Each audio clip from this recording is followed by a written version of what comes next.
ഈ ഒരു ഫോട്ടോയുടെ ഒരവസ്ഥ നിങ്ങളൊന്ന് നോക്കണേ. അതായത് നമ്മൾ ഈ ഇടയ്ക്ക് കന്യാകുമാരിയിൽ പോയപ്പോൾ എടുത്ത ഒരു ഫോട്ടോയാണ്. ഈ ഫോട്ടോയ്ക്ക് ഒരു ഭയങ്കര കഥയുണ്ട് കേട്ടോ. സാധാരണ ഒരു ഫാമിലി ഫോട്ടോ എടുക്കണം എന്ന് വിചാരിച്ചാൽ നമുക്ക് എടുക്കാനായിട്ട് പറ്റില്ല. കാരണം എന്താണ്, നമ്മളെ മക്കളല്ലേ, നമ്മളെ മക്കളെ ഒന്നിനെ ഇങ്ങോട്ട് വിളിച്ചാൽ ഒന്ന് അങ്ങോട്ട് പോകും, അങ്ങോട്ട് വിളിച്ചാൽ ഇങ്ങോട്ട് വരും. ഈ പുറത്ത് പോയി നമ്മളിപ്പോൾ കന്യാകുമാരിയിലൊക്കെ പോയി അവിടെ ഭയങ്കര വലിയ സ്ഥലമാണല്ലോ. അവിടെ ഇങ്ങനെ ഓടിച്ചാടി തുള്ളിച്ചാടി ഇങ്ങനെ മക്കൾ നടക്കുകയാണ്. അപ്പോഴാണ് ഫോട്ടോ എടുക്കാൻ വേണ്ടിയിട്ട് ആൾ വരുന്നത്. അപ്പോൾ ഈ ഫോട്ടോ എടുക്കാൻ വേണ്ടിയിട്ട് ആൾ വരുമ്പോൾ ഞാൻ വീണ്ടും വിളിക്കുകയാണ്. ഇവരെ നിന്നിട്ടാണ് ആദ്യം ഫോട്ടോ എടുക്കാൻ വേണ്ടിയിട്ട് നമ്മൾ ശ്രമിക്കുന്നത്. പക്ഷേ എവിടെ നിൽക്കാൻ, അങ്ങോട്ട് ഓടയാണ്.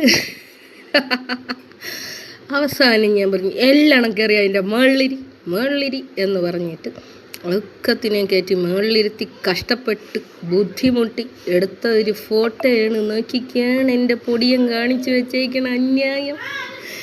എന്താ പറയാൻ, ഇതിൻ്റെ ഒന്നും വാല്യൂകൾ മനസ്സിലാക്കണ ഒരു മക്കളുകളായില്ലല്ലോ. അപ്പം എന്നാലും ഇങ്ങനെ ഒരു കുടുംബ ഫോട്ടോയൊക്കെ കാണുമ്പോൾ എന്താ ഒരു സുഖമല്ലേ. പിന്നെ ചില ആൾക്കാർക്ക് ഇങ്ങനെ മക്കളുകളെ കാണുമ്പോൾ അതെന്തോ ഒരു തരം ഫ്രസ്ട്രേഷനാണ്. മക്കളെ കാണുമ്പോൾ ഉള്ളൊരു തെരുതിരിപ്പ്. പക്ഷെ എന്നാലും എല്ലാ അമ്മമാരുടെയും വീക്ക്നെസ് എന്ന് പറയുന്നത് എന്താണ്, മക്കളാണ്. അപ്പോൾ ഈ ചില ആൾക്കാർ വിചാരിക്കുക നമ്മൾ ഭയങ്കര ബുദ്ധിയുള്ളവരാണ്, നമ്മൾ ഭയങ്കര എന്തോ ഗഡ്സ് ഉള്ളവരാണ് എന്ന് പറഞ്ഞിട്ട് ഒരു കാര്യം സംസാരിക്കണതിൻ്റെ ഇടയിൽ നേരെ എന്താക്കുമെന്ന് വെച്ച് കഴിഞ്ഞാൽ മക്കളെ കയറി അങ്ങ് പിടിക്കും. മക്കളെ കയറി വെറുതെ പിടിക്കലില്ല, മഴുത്തതും ഒക്കെ കൂടി ചേർത്ത് അവരെ തലയിലോട്ട് അങ്ങ് ശ്രവിച്ച് വിടും. അതുകൊണ്ടിപ്പോൾ നമുക്ക് എന്തെങ്കിലും പറ്റുന്നെന്നാണ്, അല്ലെ മക്കൾക്ക് എന്തെങ്കിലും പറ്റിയെന്നാണ്.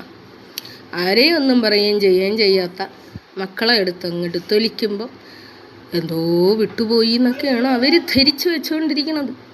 അവർ ധരിക്കുന്നത് അവർ പഠിച്ച പാഠങ്ങൾ, നമ്മൾ ധരിക്കുന്നത് നമ്മൾ പഠിച്ച പാഠങ്ങൾ അല്ലേ. ആരെയും ഒന്നും പറയാൻ പറ്റില്ല എന്നൊന്നും ഒരിടത്തും ആരും പറയണില്ല.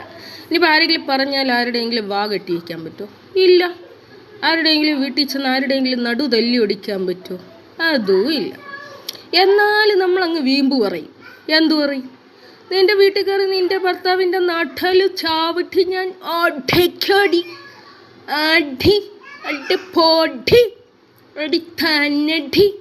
നിൻ്റെ മക്കളുടെ എവിടെ പോടി അടിവാടി എന്നൊക്കെ പറഞ്ഞത് എന്തോ ആണെന്നാണ് അവർ ധരിച്ചു വെച്ചുകൊണ്ടിരിക്കുന്നത്. പാവം.